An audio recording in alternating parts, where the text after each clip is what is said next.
Alright, magandang araw po sa inyong lahat mga kababayan, Batang Maynila to it's. Ngayon po ay October 14, 2023, araw ng Sabado. At ngayong araw na ito, ang dami pong ganap mga kababayan. Unang-una, dyan sa GTV. Unang araw po ng It's Your Lucky Day. Ito po yung pansamantalang humalili sa It's Showtime sapagkat ito pong It's Showtime ay suspendido po ng 12 days. So 2 linggo po mawawala itong It's Showtime. Kaya naman ito pong It's Your Lucky Day na pinangungunahan ni Lucky Manzano, o yan po ang pansamantalang halili. At kanina tiningnan ko po yung kanilang views sa online, at in fairness mga kababayan, nakipagsabayan ito dito sa EAT. Kasi tiningnan ko yung views nila doon sa kanilang social media account. Meron po silang malaki rin 80,000 80,000 po ang concurrent viewers na nanonood kanina. Siguro mga alauna ng hapon yun. At ito namang EAT, syempre hindi naman ito magpapatalo.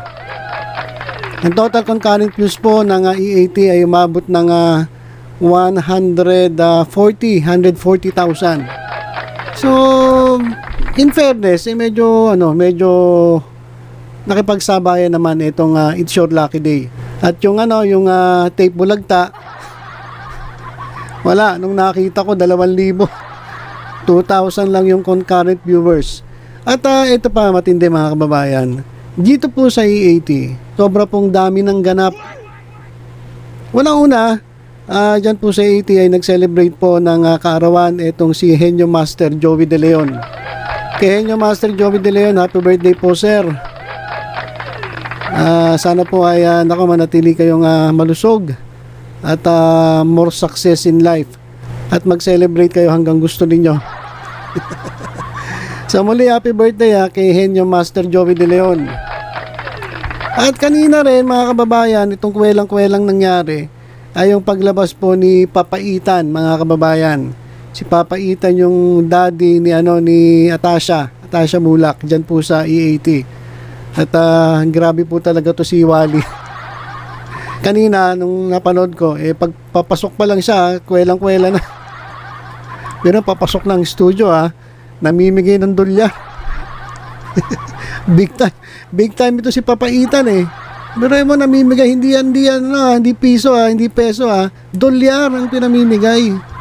Matindi ito si Papa Ethan. At every time na magsasalita ito si Papa Ethan, grabe, talagang tawan-tawa si Bossing Big Soto mga kababayan. Grabe, tawan-tawa talaga. Talagang yun kasi yung comedy na hindi scripted. Kasi pag scripted, alam mo na yung sasabihin, wala na, hindi ka na matatawa Pero yung spontaneous, yung walang script, basta wala silang script Ang nangyayari pa nga, iniipit nila to si Wally. Kumaga pinahihirapan Diba, doon sa nangyayari. Kaya napaganda nitong kapag nagbatuhan na ng linya itong TBJ, itong si Wally, at yung iba't iba pang mga host dyan, kasi hindi po scripted katulad ng iba. Diba, na alam mo na yung gagawin So yan po yung pinagkaiba ng EAT dito sa ibang mga noontime shows. Kaya hindi nila kayang malampasan Hindi nga nila madikitan yung malampasan pa kaya. So, grabe yung kanina yung paglabas ni Papa Ethan diyan sa EAT. At isa pa sa naging sorpresa diyan po sa EAT ay ang paglabas ni Jimmy Saints. So, kanina natapos po yung agam-agam at yung mga speculations na kesyo itong si Jimmy Santos ay magiging sa Itbulaga, diyan po sa Tape Bulaga.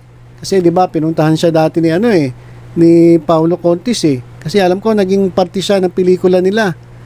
Na ang bida nga si Paulo Contis at yung iba pa mga artista.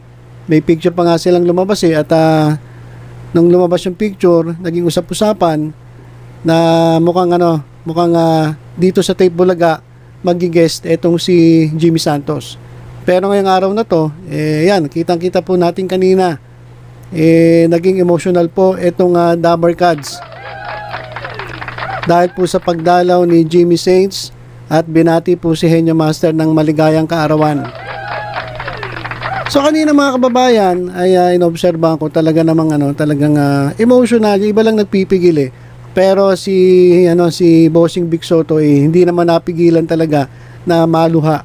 Kasi emotional po kasi sa kanila, issue po talaga to napag-usapan to na kung saan magi-guest itong si Jimmy Santos. So ito lang patunay na mas pinili ni Jimmy Santos itong original na Itbulaga, itong legit Dabar Cards kaysa dun sa generic. Ganun lang naman yun So iyak na naman siguro etong si Paulo Contis na sigurado yan kahit papano hindi naman siguro nabalita pero sigurado yung pinag-usapan nila yan na baka pwedeng si Jimmy Saints doon na sa kabila. Pero ito lang nagpapatunay na ang loyalty ni Jimmy Santos ay nandito sa TBJ at sa legit Dabar Cards. Saka sana ay maging na regular co-host uli ng EAT itong si Jimmy Santos. Kasi kuwela naman to magaling naman to magpatawa Saka kanina ramdam ko yung lungkot ni Jimmy Santos. Kasi nabanggit nga niya na bakante siya, wala siyang ginagawa. Parang parinig na wala siyang ginagawa kaya nasama siya dun sa script ni Papaitan at lumalabas siya yung driver ni Papaitan na binigyang buhay ni Wally Bayola. Emotional mga kababayan yung atmosphere kanina. Talagang inaabangan ko nga, tinitingnan ko si Joey De Leon, si Tito Sen, kung magiging reaction nila sa pagdalaw ni Jimmy Santos. At sa tingin ko natuwa sila.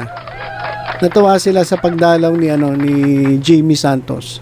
So dito kay Jimmy Santos, syempre congratulations. Tama naman yung desisyon niya tama yung desisyon niya na dito siya sa original kasi dito siya nakilala Dito siya talaga sumikat, lalong-lalo na pagdating sa komedya, sa bulagaan nila grabe yung kanilang bonding dyan. So tama lang na dito siya magpakita ng suporta sa EAT, itong longest running noontime show mga kababayan. 'Di ba? Hindi dun sa longest running noontime show, 'di ba? Ayan lang po mga kababayan, itong ating update sa nangyari ngayong araw na ito. Napakaraming pangyayari. Itong It's Your Lucky Day na pumalit sa It's Showtime. In fairness, medyo maganda naman ang kanilang pilot episode. Kanilang unang araw ng pag-ere bilang halili dito sa It's Showtime. At kay Joey De Leon, muli happy birthday sir. At congratulations kay Papaitan. Galing talaga ni Wally pagdating sa ganyan. At syempre, congratulations din kay Jimmy Santos, kay Jimmy Saints. Dahil tama lang yung kanyang napiling suportahan. At dahil nga dyan, grabe surprise itong Dabar Cards at ito nga si Bossing Big Soto ay maluha-luha dahil nga dun sa sa pagdalaw ni Jimmy Santos dyan sa kanilang programa dyan sa TV5.